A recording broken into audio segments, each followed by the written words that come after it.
الحمد لله الحمد لله رب العالمين والصلاة والسلام على من لا نبي بعده أما بعد فأعوذ بالله من الشيطان الرجيم بسم الله الرحمن الرحيم قل هو الله أحد الله الصمد لم يلد ولم يولد ولم يكن له كفوا أحد قال النبي صلى الله عليه وسلم إن هؤلاء 70,000 يدخلون الجنة بغير حساب او کما قال علیہ الصلاۃ والسلام، رواہ بخاری۔ حضرات محترم معزز سامعین، آج کا جو مسئلہ ہے محمد مدثر صاحب پونا سے، ان کا سوال یہ ہے کہ جھاڑ پھونک کرنا یہ اسلام میں جائز ہے یا ناجائز ہے، اور کاغذ کے اوپر تعویذ لکھ کر کے گلے میں لٹکانا یہ درست ہے یا نہیں ہے، یہ سوال ہے ان کا۔ اور میں سمجھتا ہوں کہ بہت اہم سوال ہے، کیونکہ یہ سوال ایسا ہے کہ اس کی وجہ سے معاشرے اور سماج کے اندر، بلکہ میں تو کہتا ہوں پوری دنیا کے اندر جو مسلمان ہیں تو مسلمانوں کے اندر بے چینی ہے۔ کوئی یہ کہتے ہیں کہ جھاڑ پھونک کرنا جائز نہیں ہے، کوئی یہ کہتے ہیں کہ جھاڑ پھونک کرنا جائز ہے، کوئی یہ کہتے ہیں کہ تعویذ لکھنا صحیح نہیں ہے، کوئی یہ کہتے ہیں کہ تعویذ گلے میں لٹکانا شرک ہے۔ اس طرح لوگ الجھن کے شکار ہیں، اور کسی صحیح عالم سے ایسے لوگ کبھی رابطہ کرتے نہیں ہیں، بس سنی سنائی باتوں کے اوپر، یا سعودی عربیہ سے کوئی انسان آ گئے اور وہ انسان وہاں کیا کرتے تھے، چپراسی کی نوکری کرتے تھے، اور وہ یہاں آ کر کے کہہ رہے ہیں کہ بھائی تعویذ شرک ہے، یا تعویذ کا لکھنا شرک ہے، یا جھاڑ پھونک کرنا شرک ہے، جس کی وجہ سے عوام الناس جو بیچارے پڑھے لکھے نہیں ہوتے ہیں وہ الجھن کے شکار ہو جاتے ہیں۔ بعض لوگ اس کے اندر اتنی شدت اختیار کرتے ہیں، وہ یہ کہتے ہیں کہ یہ جائز نہیں ہے بلکہ حرام ہے، جبکہ ہم اپنے اکابرین علماء کرام کو دیکھتے ہیں، اور جب ہم سرکار دو عالم صلی اللہ علیہ وسلم کو دیکھتے ہیں، جب ہم صحابہ کرام رضوان اللہ تعالی علیہم اجمعین کو دیکھتے ہیں، تو وہاں بات کچھ اور ہے۔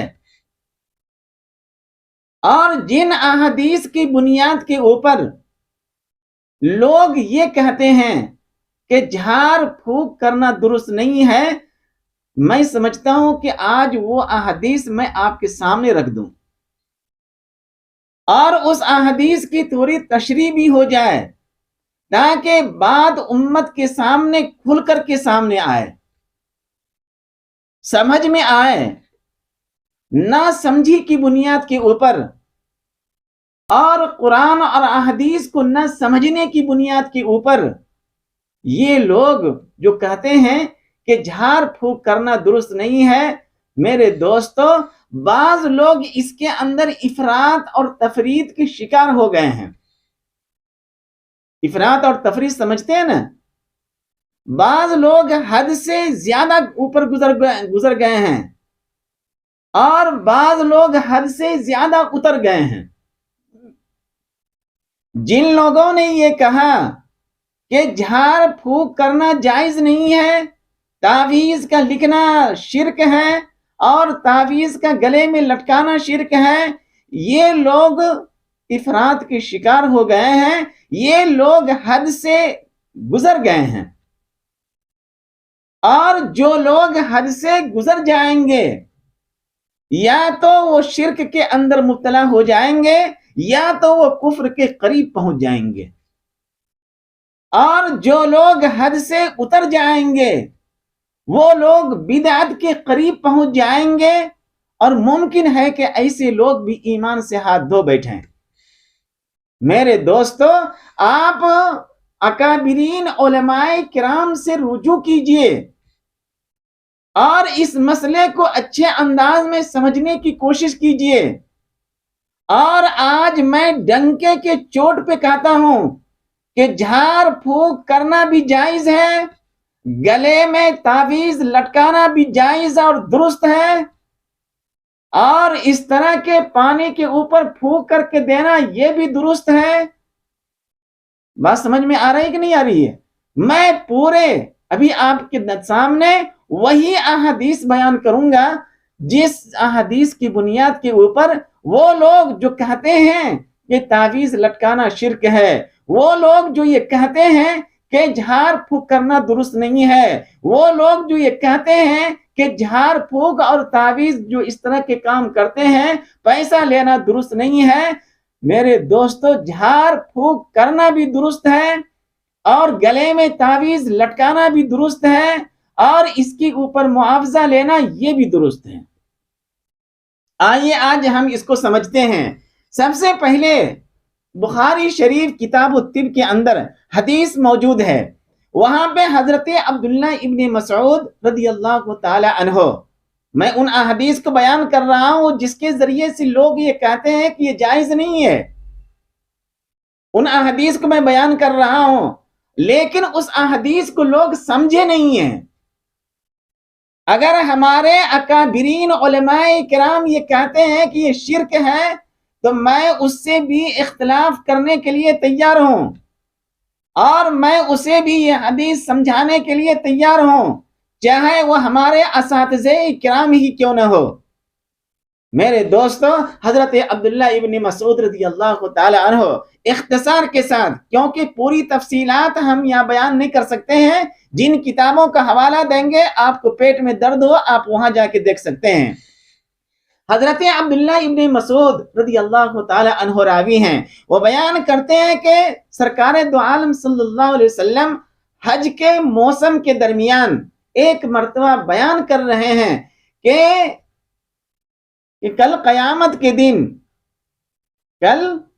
کے دن بعض انبیاء علیہ السلام ایسے ہوں گے جن کے ساتھ صرف 2-4 امتی ہوں گے، بعض انبیاء علیہ السلام ایسے ہوں گے جن کے ساتھ 10 امتی ہوں گے، ان کے 10 امتی، بعض انبیاء علیہ السلام ایسے ہوں گے جس کے ساتھ ایک بھی امتی نہیں ہوں گے۔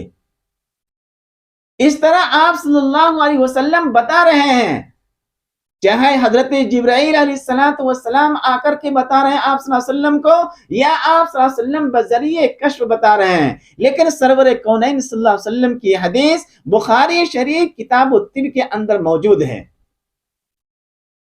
اور وہاں پہ پوری تفصیلات ہیں، لمبی حدیث ہے، ان کو آپ تشریح کریں گے، ذرا اس کو کھولیں گے تفصیل کے ساتھ، تو سرکار دو عالم صلی اللہ علیہ وسلم نے فرمایا کہ بعض انبیاء علیہ السلام ایسے ہوں گے جس کے ساتھ 1-2 امتی کھڑے ہوں گے، اور بعض انبیاء علیہ السلام ایسے جس کے ساتھ 10-12 ہوں گے، بعض انبیاء علیہ السلام ایسے ہوں گے جس کے امتیوں کی تعداد بہت زیادہ ہوگی، وہ حضرت موسیٰ علیہ السلام کی امت ہوں گے۔ اور آگے فرمایا کہ سرکار دو عالم صلی اللہ علیہ وسلم ارشاد فرما رہے ہیں کہ اس کے بعد بہت بڑی تعداد امتیوں کی دکھائی جا رہی ہے اور بتائی جا رہی ہے، تمام میدان اور ٹیلے اور پہاڑ ہر جگہ بڑے ہوئے ہیں، بہت زیادہ۔ تو حضرت سرکار دو عالم صلی اللہ علیہ وسلم کو بتایا گیا کہ اللہ کے رسول صلی اللہ علیہ وسلم یہ آپ کی امت ہیں۔ سرکار دو عالم صلی اللہ علیہ وسلم خوش ہو گئے۔ میں اس احادیث کے مفہوم بیان کر رہا ہوں، پوری احادیث آپ بخاری میں جا کر کے دیکھیں۔ سرکار دو عالم صلی اللہ علیہ وسلم کو جب بتایا گیا اے اللہ کے رسول صلی اللہ علیہ وسلم سب سے زیادہ امتیوں کی تعداد وہ آپ کی ہوگی، تو اللہ تبارک و تعالیٰ نے فرمایا اے میرے حبیب، یا محمد کا لفظ موجود ہے حدیث کے اندر، یا اے محمد ارضیتا، کیا آپ خوش ہیں اس بات سے کہ تمام انبیاء علیہ السلام کی امتیوں سے زیادہ تعداد آپ کی امتیوں کی ہوگی؟ سرکار دو عالم صلی اللہ علیہ وسلم نے ارشاد فرمایا نعم یا ربی، حدیث کے اندر الفاظ موجود ہیں، فرمایا اے بار الہ میں اس بات سے بہت زیادہ خوش ہوں. کیا فرمایا؟ بہت زیادہ، کہ کل قیامت کے دن تمام انبیاء علیہ الصلوۃ والسلام کی جو امت ہوں گے اس سے زیادہ میری امت ہوگی. سرکار دو عالم صلی اللہ علیہ وسلم کے چہرے مبارک کھل اٹھا، اور اس کے بعد اللہ تبارک و تعالیٰ نے آپ صلی اللہ علیہ وسلم کو خوشخبری دی. فرمایا کہ آپ کی جو امت ہے یہ جو امت ہے اور اس کی تعداد سب سے زیادہ ہے، اور اس کے بارے میں آپ صلی اللہ علیہ وسلم کو خوشخبری دی. کس نے؟ اللہ نے. اور فرمایا کہ اے محمد صلی اللہ علیہ وسلم ان مع هؤلاء 70,000 يدخلون الجنت بغیر حساب. رواہ بخاری کے اندر یہ حدیث موجود ہے، کتاب الطب کے اندر. فرمایا اللہ کے رسول صلی اللہ علیہ وسلم آپ کے امتیوں میں سے 70,000 لوگ ایسے ہوں گے جو بغیر کسی حساب و کتاب کی جنت کے اندر داخل ہو جائیں گے. سرکار دو عالم صلی اللہ علیہ وسلم خوش ہو گئے. فرمایا کہ یہ 70,000 وہ لوگ ہوں گے جن کے اندر یہ 4 صفات ہوں گے. کیا فرمایا آپ صلی اللہ علیہ وسلم نے؟ جن کے اندر یہ 4 صفات ہوں گے وہ 70,000 کے اندر داخل ہوں گے، اور وہ 70,000 بغیر کسی حساب و کتاب کی جنت کے اندر داخل ہو جائیں گے. فرمایا کہ وہ 4 صفات کیا ہیں؟ تو سرکار دو عالم صلی اللہ علیہ وسلم نے ارشاد فرمایا کہ 70,000 کا جو تعداد ہے وہ 70,000 وہ لوگ ہوں گے جن کے اندر یہ 4 صفات ہیں. پہلے نمبر پہ وہ لوگ ہوں گے ہم الذی لا یسترقون، کہ وہ لوگ ہوں گے جو جھاڑ پھونک نہیں کرتے ہیں. الفاظ کے اوپر غور کریں گے. کیا فرمایا آپ صلی اللہ علیہ وسلم نے؟ کہ 4 صفات جو ہوں گے ان میں سے پہلی صفت وہ لوگ ہوں گے ہم الذی لا یسترقون، کہ وہ لوگ ہوں گے جو جھاڑ پھونک نہیں کرتے ہیں. ایسے لوگ بغیر کسی حساب کتاب کی جنت کے اندر داخل ہوں گے. اور دوسرے نمبر پہ فرمایا جو لوگ بیماری کا علاج داغ لگا کر کے نہیں کرتے ہیں. ابھی کھولیں گے ہم اس کو. اور تیسرے نمبر کے اوپر یہ فرمایا کہ یہ وہ لوگ ہوں گے جو بدشگونی اور بدفعلی نہیں لیتے ہوں گے. اور چوتھی نمبر کے اوپر فرمایا کہ یہ وہ لوگ ہوں گے جس کے اندر اللہ کا یقین اور اللہ کا توکل اور اللہ کے اوپر بھروسہ ہوگا. یہ 4 صفات والے لوگ وہ 70,000 کے اندر داخل ہوں گے. وہ تمام کے تمام 70,000 جو لوگ ہوں گے یہ 4 صفات ان کے اندر پائے جائیں گے، اور ایسے لوگ بغیر کسی حساب و کتاب کی جنت کے اندر داخل ہو جائیں گے. آ رہی بات سمجھ میں؟ یہاں پہ 70,000 کی تعداد کیوں ہے؟ علماء محدثین نے مفسرین نے تشریح کرتے ہوئے فرمایا کہ یہاں تعداد بتانا مقصد نہیں ہے بلکہ کثرت کو بتانا مقصود ہے. بلکہ اس احادیث کی تشریح کے اندر بعض علماء کرام نے یہ فرمایا کہ ہر ایک 70,000 میں ایک جو انسان ہوں گے اس ایک انسان کے ساتھ 70,000 ہوں گے. آ رہی بات سمجھ میں؟ 70,000 جو لوگ ہوں گے ان میں سے ایک آدمی کو نکالیے، اس ایک آدمی کے ساتھ 70,000 ہوں گے، اور پھر دوسرے آدمی کو، اس طرح 70,000 کے ساتھ ہر ایک 70,000 کے ساتھ 70,000 ہوں گے. بتائیے تعداد کتنی ہو جائے گی؟ تو یہاں کثرت کو بتانا مقصود ہے. تو میرے دوستو یہ جو 4 صفات بیان کیے گئے، آئیے ہم اسے کھولتے ہیں. اور جن لوگوں نے کہا کہ تعویذ اور جھاڑ پھونک کرنا حرام ہے، جائز نہیں ہے، یہ بخاری شریف کی یہی حدیث ہے جس کے اندر اللہ کے رسول صلی اللہ علیہ وسلم نے پہلی صفت بیان فرمایا تھا ہم الذین لا یسترقون، کہ یہ وہ لوگ ہوں گے جو جھاڑ پھونک نہیں کرتے ہوں گے. آ رہی بات سمجھ میں؟ اور یہ حدیث کہاں بیان کر رہے ہیں آپ صلی اللہ علیہ وسلم؟ مکہ کے اندر. اور جب آپ صلی اللہ علیہ وسلم کو بتایا گیا کہ کفار مکہ جھاڑ پھونک کرتے ہیں، لیکن ان کے جو الفاظ ہوتے ہیں وہ منتر ہوتے ہیں. جیسے کہ آج ہمارا یہ مسلمان اپنے علماء کو چھوڑ کر غیروں کے پاس پہنچتے ہیں یا ایسے عامل کے پاس پہنچتے ہیں جو بالکل جاہل ہوتے ہیں. وہ عامل جو تعویذ لکھتے ہیں اس کو خود ہی پتا نہیں ہے کہ ہم کیا لکھ رہے ہیں اور اس کے میننگ کیا ہے. کفار مکہ کے درمیان جادو ٹونا بہت مشہور تھا، جھاڑ پھونک بہت زیادہ مشہور تھا، اور وہ لوگ کرتے کیا تھے کہ جو الفاظ لکھتے تھے اس کو بذات خود مؤثر سمجھتے تھے، اللہ کی ذات کو مؤثر نہیں سمجھتے تھے. کفار مکہ جادو ٹونا پھونک جھاڑ کرتے تھے لیکن منتروں کے ذریعے سے کرتے تھے، جیسے کہ آج بعض عامل منتروں کے ذریعے سے کرتے ہیں.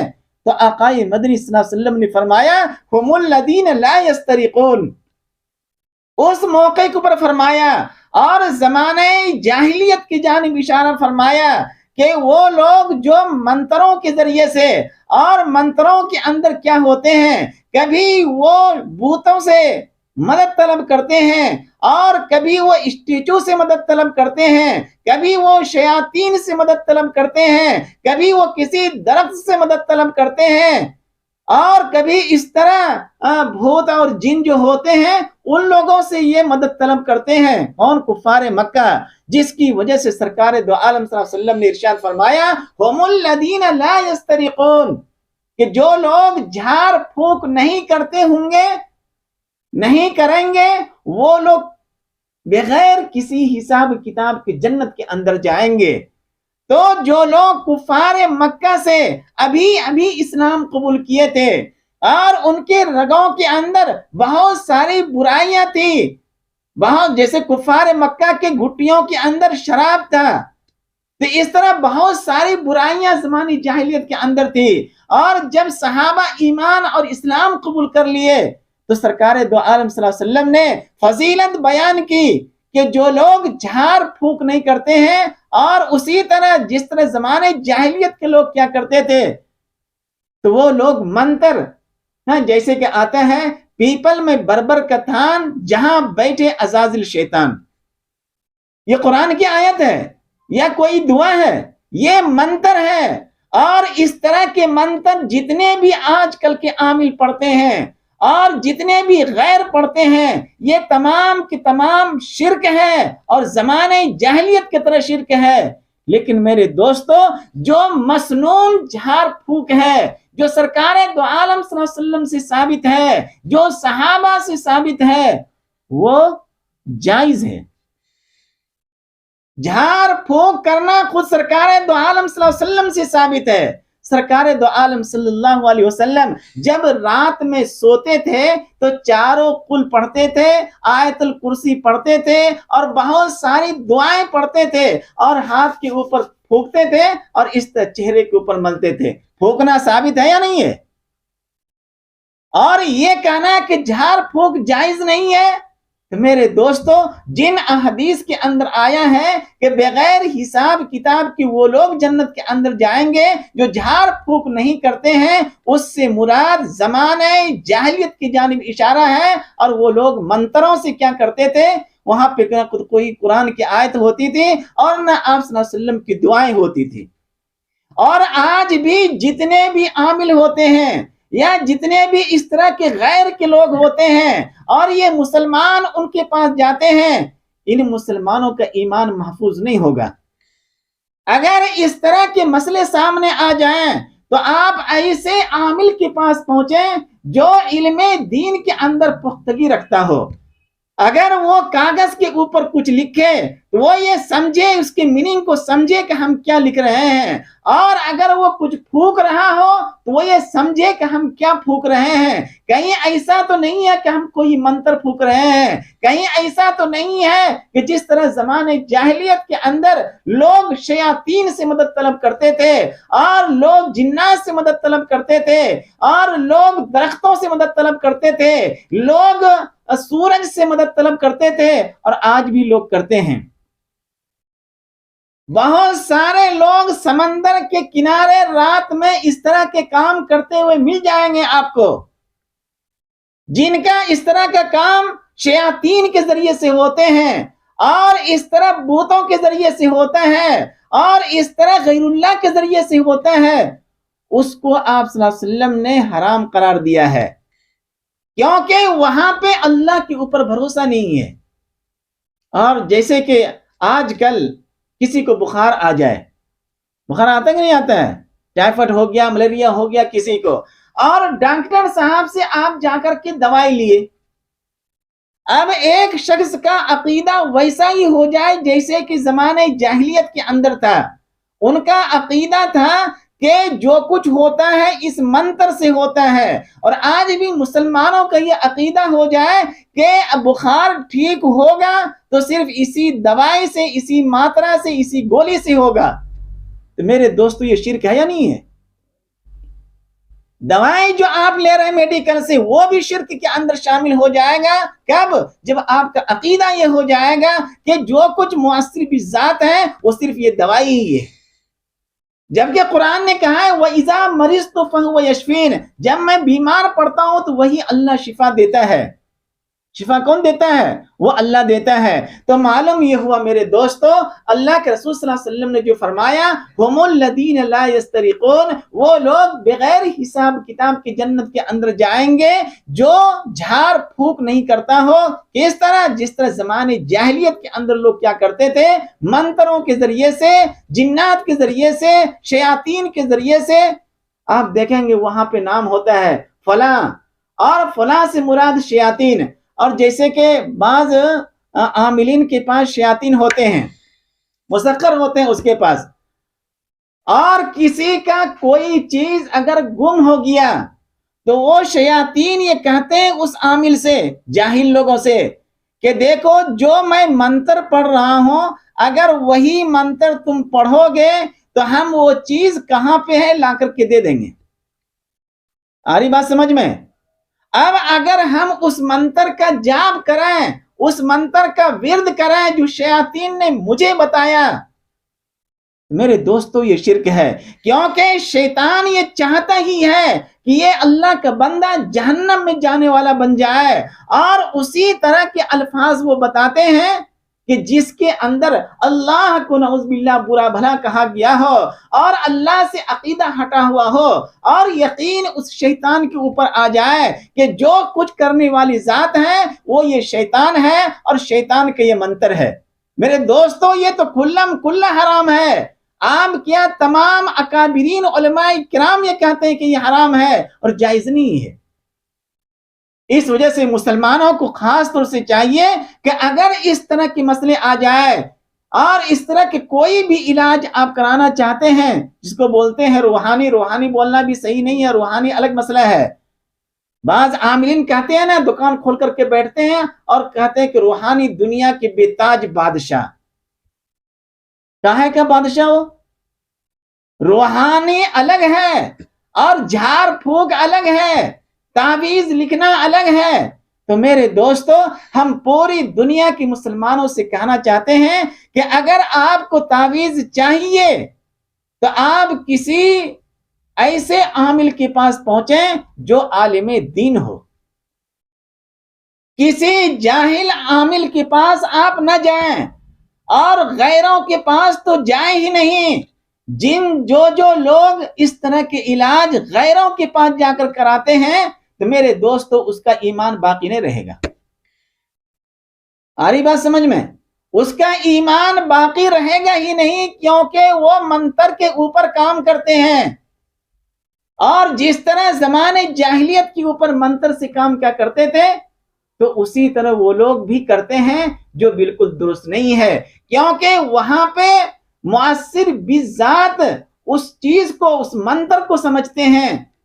تو جو منتر کو مؤثر بذات سمجھیں گے اور اللہ سے عقیدہ ہٹ جائے گا ان کا، کیونکہ مؤثر بذات صرف اللہ کی ذات ہے، اللہ کا حکم ہے۔ آ رہی بات سمجھ میں؟ تو معلوم یہ ہوا کہ جن احادیث کے روح سے مسلمان یہ کہتے ہیں، بعض لوگ مسلمان کیا، بعض جس میں ہمارے بعض علماء بھی شامل ہیں، تو میرے دوستوں ان علماء کو چاہیے کہ ان احادیث کو دیکھنے کی کوشش کریں محدثین کی زبان میں، کہ محدثین نے اس کی کیا تشریح کی ہے۔ اور آج کل یا جو صحابہ جھاڑ پھونک کیا کرتے تھے، جو سرکار دو عالم صلی اللہ علیہ وسلم کیا کرتے تھے، آپ صلی اللہ علیہ وسلم سے جھاڑ پھونک کرنا ثابت ہے، لیکن آپ صلی اللہ علیہ وسلم سے تعویذ لکھنا ثابت نہیں ہے۔ سرکار دو عالم صلی اللہ علیہ وسلم کے مرض الوفات کے اندر آپ صلی اللہ علیہ وسلم تھے اور اس طرح ہاتھ اٹھا نہیں پاتے تھے، تو امی عائشہ رضی اللہ تعالی عنہا وہ بیان کرتی ہیں کہ سرکار دو عالم صلی اللہ علیہ وسلم کی یہ معمول تھا کہ آپ صلی اللہ علیہ وسلم سوتے وقت اس طرح چاروں کل پڑھا کرتے تھے، بعض دفعہ 3 کل کا تذکرہ ہے اور سورہ آیت الکرسی کا بھی تذکرہ ہے، آپ صلی اللہ علیہ وسلم پڑھ کر کے پھونکا کرتے تھے اپنے بدن کے اوپر، ہاتھ پھیرا کرتے تھے۔ اور جب آپ صلی اللہ علیہ وسلم مرض الوفات کے اندر پڑ گئے تو حضرت عائشہ رضی اللہ تعالی عنہا خود پڑھ رہی ہیں اور پڑھ کر کے آپ صلی اللہ علیہ وسلم کے دستے مبارک کے اوپر پھونک رہی ہیں، اور پھونک کر کے آپ صلی اللہ علیہ وسلم ہی کے دستے مبارک کو آپ صلی اللہ علیہ وسلم کے بدن کے اوپر پھیر دیا۔ اگر جھاڑ پھونک کرنا درست نہیں ہوتا پھر آپ صلی اللہ علیہ وسلم کیوں پھونک دے، یا حضرت عائشہ رضی اللہ تعالی عنہا کیوں پھونکتے، یا سرکار دو عالم صلی اللہ علیہ وسلم بہت ساری دعائیں بتائے ہیں پھونکنے کے لیے، جیسے کہ احادیث کے اندر موجود ہے، اللہم اذہب الباس رب الناس واشفی انت شافی لا شفاء الا شفاؤک شفاء لا یغادر سقما۔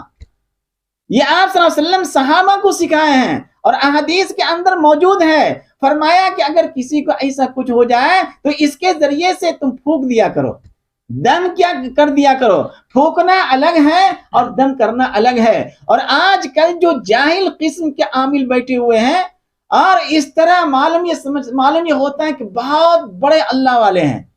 میرے دوستو، تعویذ لکھنے سے کوئی اللہ والا نہیں بن جاتا ہے، یا اس طرح جھاڑ پھونک کرنے سے کوئی اللہ والا نہیں بن جاتا ہے۔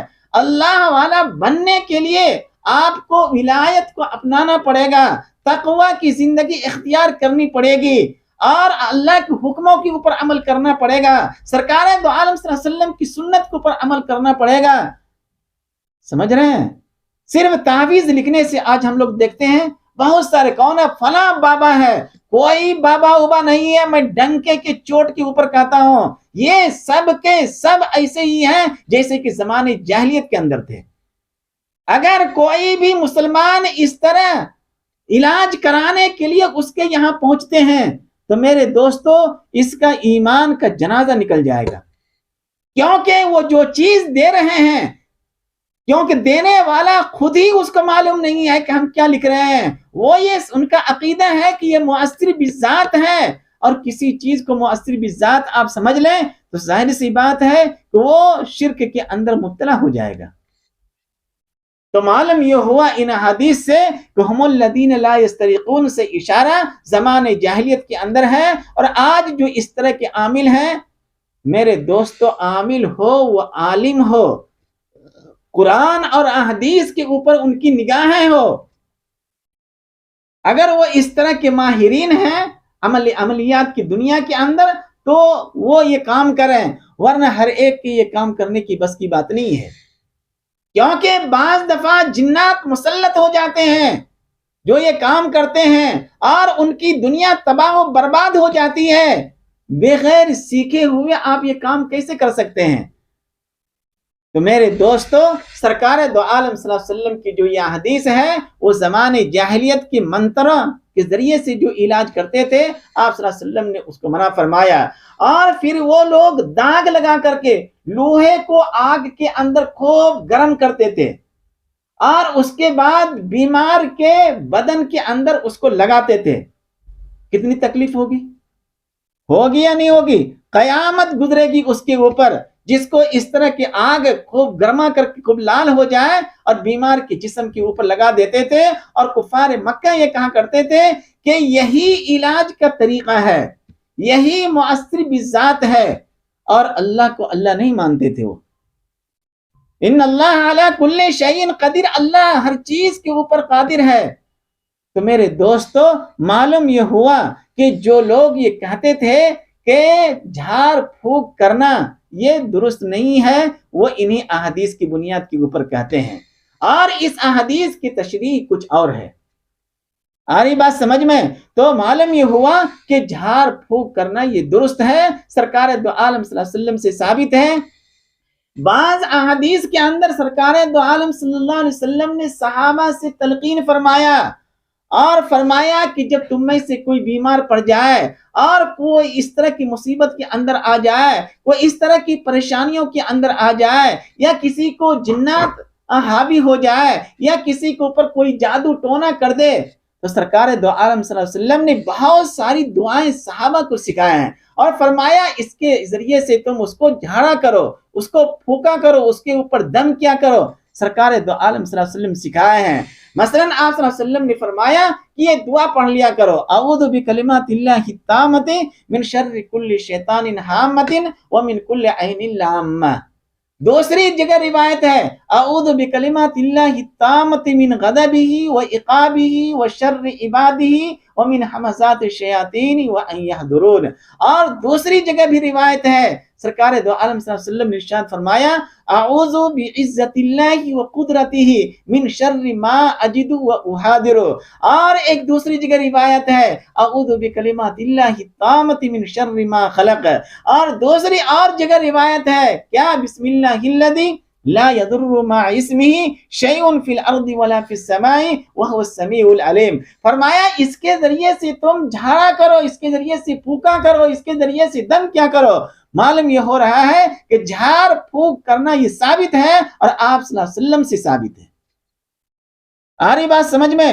اور پھر وہ حصار انس جو دعائیں ہیں، بسم اللہ علی نفسی و دینی، بسم اللہ علی مالی و اہلی و ولدی، لمبی دعائیں ہیں، اس کے ذریعے سے فرمایا کہ جو شخص وہ پڑھ لے گا وہ تمام قسم کے شر سے محفوظ رہے گا، جنات کے شر سے محفوظ رہے گا، جادو ٹونے کے شر سے محفوظ رہے گا۔ اس طرح اللہ کے رسول صلی اللہ علیہ وسلم بتائیں پھونکنے کے لیے۔ اور آج یہ کہنا کہ جھاڑ پھونک کرنا درست نہیں ہے، میں سمجھتا ہوں کہ پکا جاہل ہوگا۔ یہ جو شخص یہ کہہ رہا ہے کہ جھاڑ پھونک کرنا درست نہیں ہے وہ جاہل ہے، وہ حدیث کو سمجھتے نہیں ہیں، مزاج نبوت کو سمجھتے نہیں ہیں۔ اتنے جو اکابرین بڑے بڑے علماء کرام گزرے، اس کے اوپر کتاب ہی ہے کہ جھاڑ پھونک کہ شرعی حیثیت، کتاب کا نام ہی ہے۔ تعویذ گنڈے کہ شرعی حیثیت، کتاب کے نام ہی ہے۔ کیا تعویذ لٹکانا شرک ہے، کتاب کا نام ہی ہے، آپ پڑھیے اس کو۔ اس کو اگر نہیں بھی پڑھیں گے تو جو احادیث آپ کے سامنے آئے اس کی تشریح محدثین کی زبان میں ہو، علماء کرام کی زبان میں ہو، ہم جیسے جاہلوں کی زبان میں نہیں۔ آ رہی بات سمجھ میں؟ تو فرمایا یہاں پہ 4 صفات۔ تو پہلی صفت کے اندر وہ لوگ جو جھاڑ پھونک نہیں کرتے ہیں، اور یہاں جھاڑ پھونک کرنے سے مراد زمانے جاہلیت کی جھاڑ پھونک ہے، جس کے اندر صرف منتر ہی منتر ہوا کرتے تھے، جہاں پہ نہ قرآن کی کوئی آیت ہے اور نہ احادیث، نہ آپ صلی اللہ علیہ وسلم کی دعائیں ہیں، کچھ بھی نہیں ہے۔ آ رہی بات سمجھ میں؟ آپ صلی اللہ علیہ وسلم کی دعاؤں کے ذریعے سے جھاڑ پھونک کرنا، قرآن کے آیتوں کے ذریعے سے جھاڑ پھونک کرنا، یہ جائز ہی نہیں بلکہ مستحسن ہے، اچھا عمل ہے۔ اگر اس کے ذریعے سے کسی کا بھلا ہو رہا ہے تو آپ اس کو پھونکیے۔ آ رہی بات سمجھ میں؟ تو آپ صلی اللہ علیہ وسلم نے منع فرمایا کہ منتروں سے علاج کرنا، اور پھر داغ لگانے سے، اور پھر بدشگونی سے۔ بدشگونی کیا ہے؟ ہم ڈیوٹی کے لیے نکل رہے تھے، اب بلی نے راستہ کٹ کر دیا۔ بھائی بلی کچھ کرنے والی ہے، کرنے والی ذات کون ہے؟ اللہ کی۔ اب بلی راستہ کر دیا، جس طرح غیروں کا عقیدہ ہے یا تو اس دن وہ نوکری پہ جائیں گے ہی نہیں، یا بیچارے کونے میں کھڑے ہو کر کے انتظار کریں گے کہ کوئی دوسرا چلا جائے تاکہ یہ بلا اس کے اوپر آ جائے۔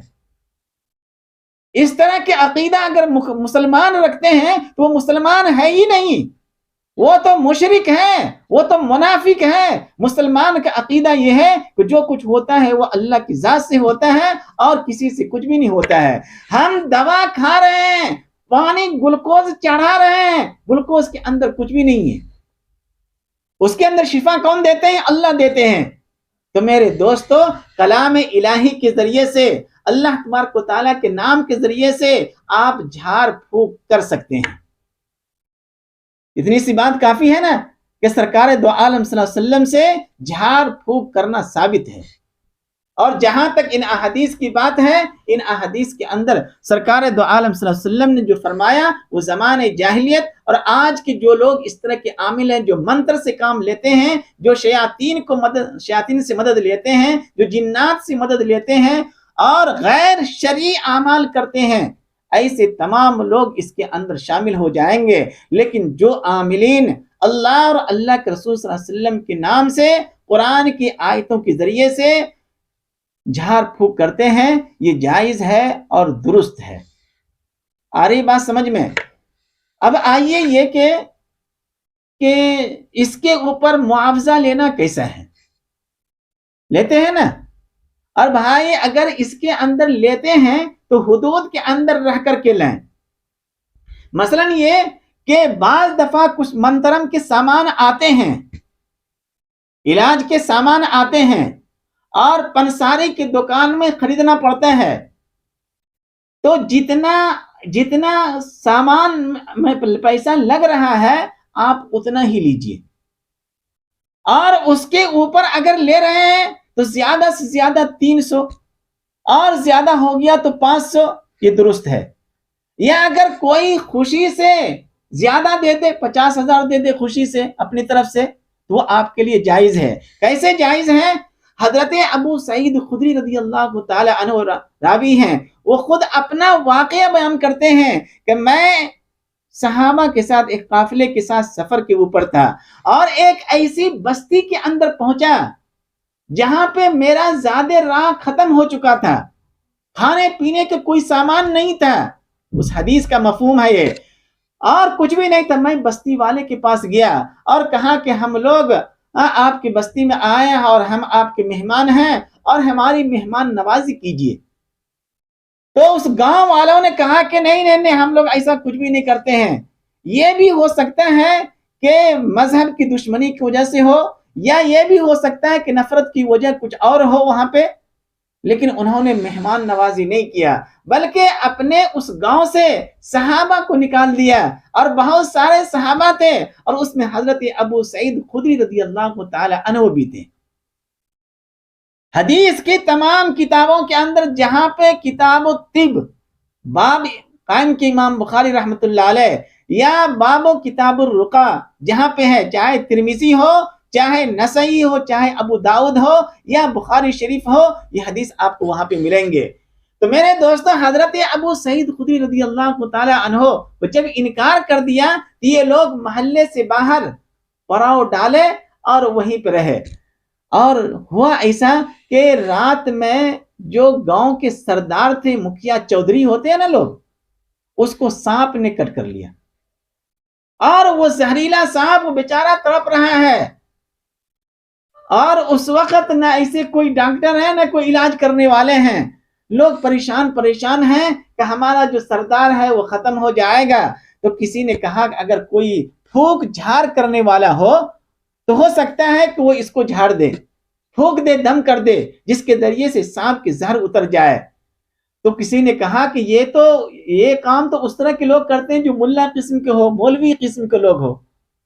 اور وہ کون تھے؟ وہ صحابہ تھے، وہاں پہ دوڑتے ہوئے آئے اور ان کو کہا کہ بھائی تم چلو ذرا، اسی واقعہ ہو گیا ہے۔ حضرت ابو سعید خدری رضی اللہ تعالیٰ عنہ نے فرمایا کہ ہم لوگ کیسے جائیں گے جبکہ ہم تمہارے درمیان مہمان تھے، تم نے ہمارے مہمان نوازی نہیں کی اور ہمیں گاؤں سے باہر بھی کر دیا۔ انہوں نے کہا کہ اگر ہمارا سردار صحیح ہو گیا، ٹھیک ہو گئے وہ، تو ہم بکریوں کی پوری ریوڑ تمہیں دے دیں گے، پوری کی پوری گلہ تمہیں دے دیں گے۔ اور گلے کے اندر بعض علماء نے فرمایا کہ 50 بکریاں بھی ہو سکتی ہیں، اور ایک گلہ بعض دفعہ 100 بکریوں کے اوپر بھی مشتمل ہوتی ہے۔ تو بہرحال 50 ہو یا 100 ہو، پوری کی پوری ریوڑ دینے کا وعدہ کیا۔ حضرت ابو سعید خدری رضی اللہ تعالی عنہ بولے چلو، اور جا رہے ہیں، اور یہ سوچتے ہوئے جا رہے ہیں، حدیث کے اندر الفاظ موجود ہیں کہ ہم جا کر کے کیا پھونکیں گے، کیونکہ یہ اس کے ماہرین تھے ہی نہیں۔ تو فرمایا کہ ہر چیز کے اندر کوئی نہ کوئی اثر ہوتی ہے، تو کلام الہی کے اندر کیوں نہیں اثر ہوگا؟ اور آپ یہاں پہ ایک بات ذہن نشین یہ کر لیں کہ اس روئے زمین کے اوپر، اس کائنات کے اندر، کائنات کو کس نے بنایا؟ اللہ نے، اور اس کائنات کے اندر جتنی بھی چیزیں ہیں، اللہ تبارک و تعالیٰ نے ہر ایک کے اندر کوئی نہ کوئی خاصیت ضرور رکھی ہے، ہر ایک کو کچھ نہ کچھ طاقت ضرور دیا ہے۔ انسان کو طاقت دیا یا نہیں دیا؟ یہ مخلوق ہے یا نہیں ہے؟ اور اس سے زیادہ طاقت شیر کو دیا یا نہیں دیا؟ وہ مخلوق ہے یا نہیں ہے؟ اس طرح گدھے اور گھوڑے کو طاقت دیا یا نہیں دیا؟ آپ اس کے اوپر چڑھ کے چلتے ہیں۔ تو بعض چیزیں ایسی ہیں اس روئی زمین کے اوپر، ہر مخلوق کو کسی نہ کسی طرح کیا دیا ہے؟ طاقت دیا ہے، قوت دی ہے۔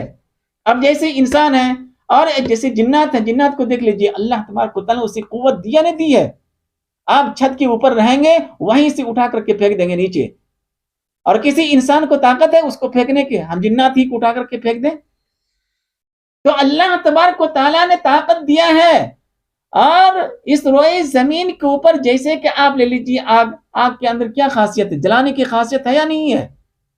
لیکن آپ لوگ بعض لوگوں کو دیکھتے ہوں گے آگ کے انگارے کو ہاتھ پہ ایسے لے لیتے ہیں اور ہاتھ جلتی ہی نہیں۔ میرے بھائی، وہ مینڈک کے چربی لگا لیتے ہیں اس پہ، جس کی وجہ سے انگارے ہاتھ کے اوپر لیتے ہیں اور انگارے جلتے ہی نہیں۔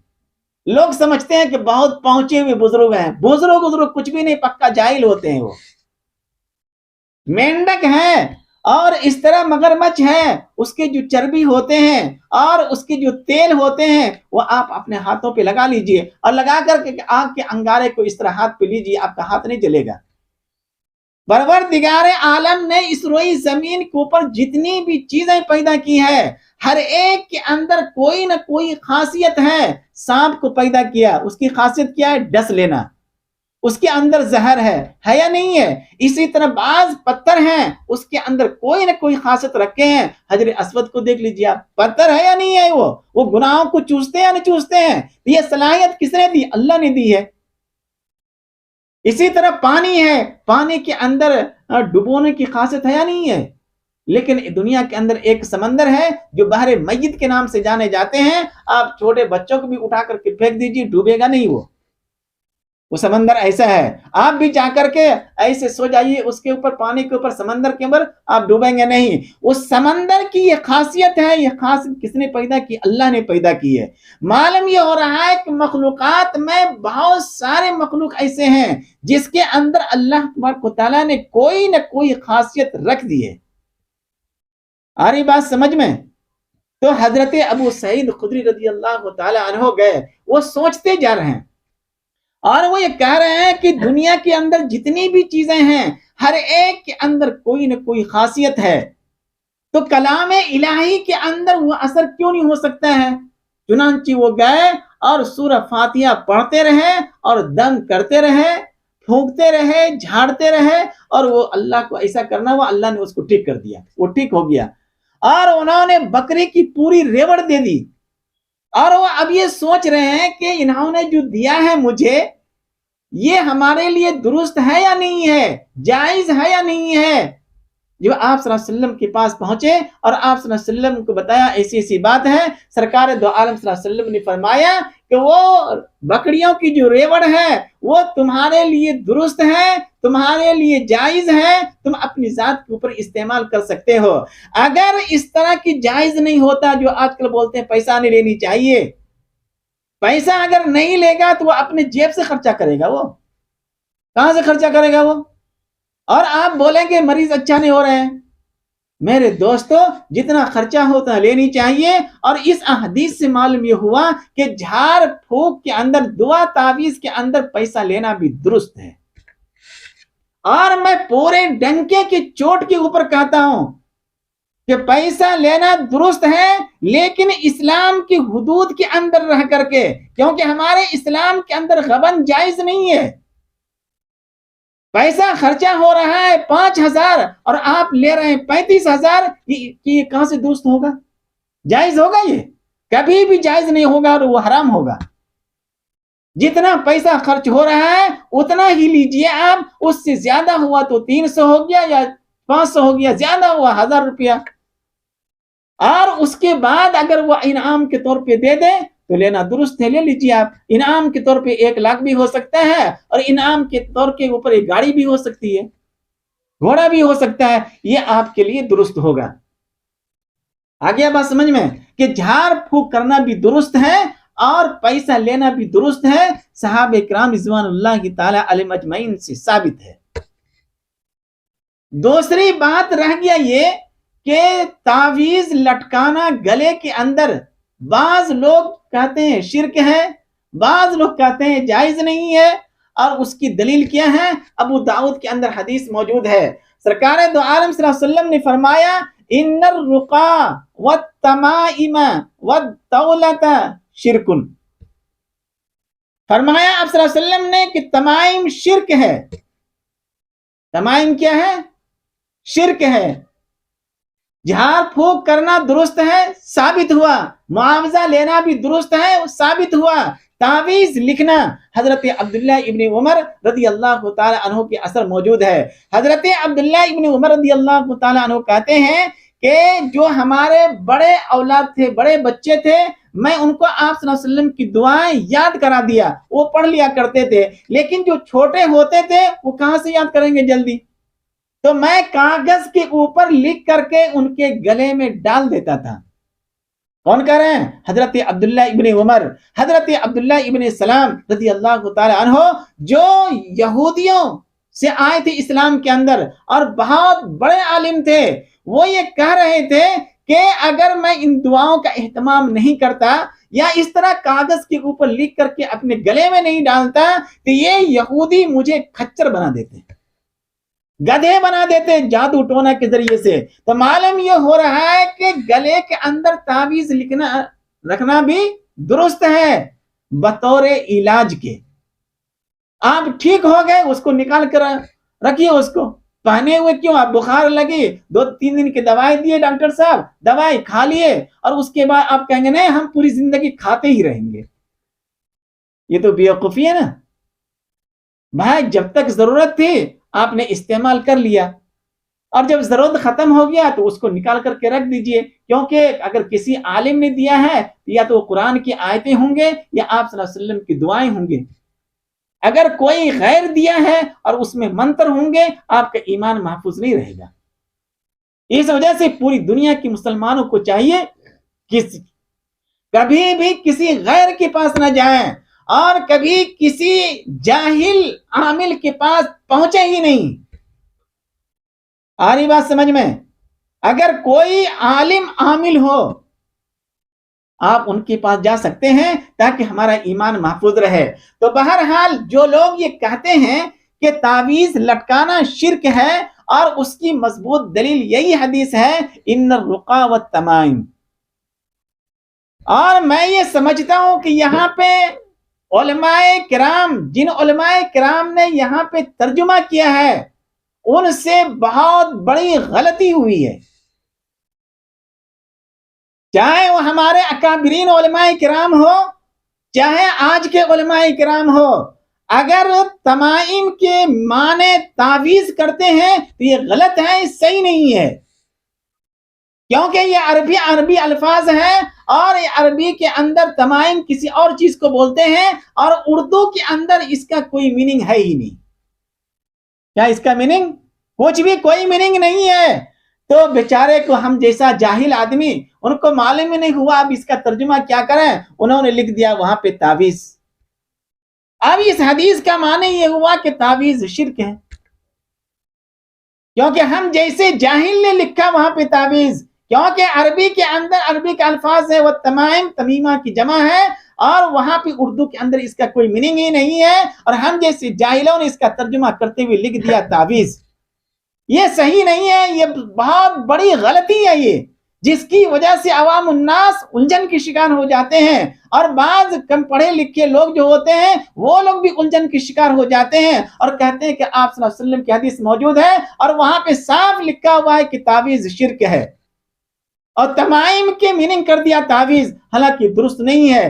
تمائم عربی کے اندر اسے کہتے ہیں کہ سیپ، جو سیپ ہوتا ہے نا، سیپ کے اندر جو موتیاں ہوتی ہیں اس کو بولتے ہیں تمائم، اور کفار مکہ اس موتیوں کو نکال کر اس کا ہار بناتے تھے اور اس کے اوپر منتر بھی لکھتے تھے، اس کے اوپر منتر پڑھتے تھے، اور وہ مریض کو یا اس طرح کی جس کی علاج کو ضرورت ہو اس کے گلے کے اندر ڈالتے تھے، اس کے کمر کے اندر ڈالتے تھے، اور وہ منتر ہوتے تھے، منتر جس کے اندر اللہ کے خلاف باتیں ہو اور نبیوں کے خلاف باتیں ہو، وہ منتر ہوا کرتے تھے۔ اس کے ذریعے سے سرکار دو عالم صلی اللہ علیہ وسلم نے فرمایا وَالتَّمَائِم، یہ تمائم شرک ہے۔ وہ سیب کو بولتے ہیں، سیب کے اندر جو موتی نکلتے ہیں، یہاں پہ تمائم کے معنی تعویذ ہے ہی نہیں، اور جن علماء کرام نے اس کا میننگ تعویذ کیا ہے وہ درست نہیں ہے۔ آپ پوری تفصیلات ابو داؤد کے اندر دیکھیں، بخاری کے اندر دیکھیں، مسلم کے اندر دیکھیں، فتاوی رضویہ کے اندر دیکھیں، اور اس طرح بہت سارے جو بڑے ہمارے اکابرین علماء کرام گزرے ہیں، جیسے علامہ ابن تیمیہ اور علامہ امام مجاہد اور علامہ ذہبی، اور اس طرح جو حدیث کی تشریح کرنے والے ہیں، وہاں سے اٹھا کر کے لائے آپ۔ آج کل کے جو نکلتے ہیں، ہم جیسے کم، آپ لوگ تو پڑھے لکھے ہیں نا، جاہل تو ہم جیسے جاہل نے اس کا ترجمہ کیا کر دیا؟ تعویذ، جو درست نہیں ہے۔ آ رہی بات سمجھ میں؟ اس وجہ سے وہ تمائم کے معنی تعویذ ہے ہی نہیں۔ تو میرے دوستو، تعویذ لکھنا بھی درست ہے اور جھاڑ پھونک کرنا یہ بھی درست ہے، اور اس کے اوپر معاوضہ، ہدیہ اور نقد لینا یہ بھی درست ہے۔ آئی بات سمجھ میں؟ تو ان احادیث کو آپ دیکھیں، سرکار دو عالم صلی اللہ علیہ وسلم نے جو فرمایا 70,000 لوگ بغیر حساب و کتاب کے جائیں گے جنت کے اندر، اور ان میں سے پہلا شخص وہ ہوگا جو جھاڑ پھونک نہیں کرتا ہو۔ تو اس سے مراد زمانے جاہلیت کی طرف اشارہ ہے، اور آج کے زمانے میں جو زمانے جاہلیت کی طرح ہی کام کرتے ہیں، چاہے وہ مسلمانوں کا عامل ہو چاہے کوئی بھی ہو، تو میرے دوستو وہ اس کے اندر آ جائیں گے۔ تو منتروں کے ذریعے سے جس کے اندر شرکیہ الفاظ ہوتے ہیں، یا کسی غیر اللہ سے مدد لے کر کے اس طرح کے الفاظ استعمال کرنا، وہ درست نہیں ہوگا۔ آ رہی بات سمجھ میں؟ اور اس کے اندر بہت ساری باتیں ہیں، آپ اس کی تفصیلات، تعویذ، جھاڑ پھونک کی شرعی حیثیت، یہ کتاب کا نام ہی ہے۔ زیادہ پیٹ میں درد ہو کسی کتاب کو دیکھیں۔ اور ہمارے زمانے میں ہمارے اکابرین میں سے شیخ الاسلام حضرت مولانا مفتی تقی عثمانی صاحب مد ظلہ العالی ابھی باحیات ہیں، اللہ تبارک و تعالی ان کا سایہ ہمارے سروں کے اوپر دیر تک قائم فرمائے۔ ان کی کتاب خود ہی موجود ہے اس موضوع کے اوپر۔ زیادہ پیٹ میں درد ہو، اب اس کتاب کو پڑھیے، وہاں اس کتاب سے بھی ثابت ہو رہا ہے کہ جھاڑ پھونک کرنا بھی درست ہے، لیکن اس کے کچھ شرائط ہوتے ہیں۔ شرط یہی ہے کہ اللہ کی ذات کے اوپر سے یقین نہ ہٹے، اور اس طرح کے منتر سامنے نہ آئے۔ قرآن کے آیتوں کے ذریعے سے اور احادیث رسول صلی اللہ علیہ وسلم کے ذریعے سے اور آپ صلی اللہ علیہ وسلم کی دعاؤں کے ذریعے سے آپ دعا تعویذ کیجئے اور کرتے رہیے۔ میرے دوستو، میں ان تمام جتنے لوگ اس طرح کے مریض ہوتے ہیں نا، مریض، کسی کو جنات پکڑ لیا، کوئی کسی کو جادو کر دیا، اس طرح جتنے بھی مریض ہوتے ہیں، چاہے دنیا کے کسی بھی کونے کے اندر ہو، وہ میرا نمبر اسکرین کے اوپر آ رہا ہے، آپ مجھ سے رابطہ کر سکتے ہیں علاج کے لیے، تاکہ آپ کا ایمان بھی محفوظ رہے، آپ کا ایمان محفوظ رہے، اور کبھی بھی غیروں کے پاس ہرگز نہ جائیں۔ بس اتنی سی بات کافی ہے۔ دعا ہے کہ اللہ تعالی ہم لوگوں کو دین کی سمجھ عطا فرماوے، آمین۔